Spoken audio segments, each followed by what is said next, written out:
Neposredno pred početak Prvog svetskog rata u Bosni i Hercegovini se pojavila grupa obrazovanih mladih ljudi koji pišu i objavljuju svoje prve pesničke, prozne i kritičke radove.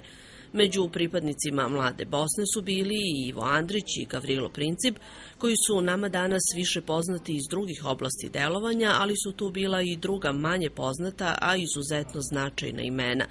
Njihovo bavljanje književnošću, međusobno razmenjivanje mišljenja i ideja, dovelo je do angažovanog društveno-političkog stava koji danas prepoznajemo kao slobodarski i napredan. Njihov književni rad je započet sa poezijom. I to je poezija koja u stvari iz tradicionalnog romantičarskog zanosa prelazi u oblik ekspresionizma. A zatim tu su raznovrsni kritički tekstovi u obliku pregleda, ogleda i prikaza. Pripadnici grupe Mlada Bosna sarađivali su sa časopisom Bosanska vila i u njemu objavljivali svoje književne radove. Uglavnom, kratki životi i tragična sudbina ovih ljudi učinili su da malo toga ostane od njihove zaostavštine kao i ličnih podataka. To je otežalo zadatak autorima postavke, ali je i njihov poduhvat učinilo većim i značajnijim. O nekima smo mogli da nađemo popriličan broj podataka, a o nekima nismo uspjeli čak ni fotografije da pronađemo. Najviše smo uspjeli naći o Dimitriji Mitrinoviću, upravo Borivoju Jeftiću, Vladimiru Gaćinoviću.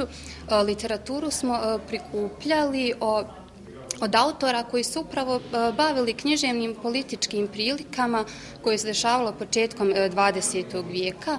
To su, na primjer, eminentna djela Predraga Palavestrije, književnost Mlade Bosne u 2 toma, a, na primjer, najnovije izdanje imamo spomenicu Mlade Bosne, čiji je priređivač profesor akademik Vojislav Maksimović, koji je u 2 toma sakupio sve bitne podatke o mladobosancima, o tome šta su oni pisali, o tome njihove kritičke radove, pjesme koje su posvećene njima, njihove provodilačke radove i tako dalje.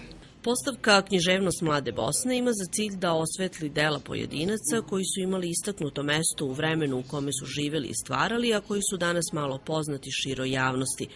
Izložba je krenula iz biblioteke u istočnom Sarajevu, bila je u Beogradu i stigla u Kragujevac.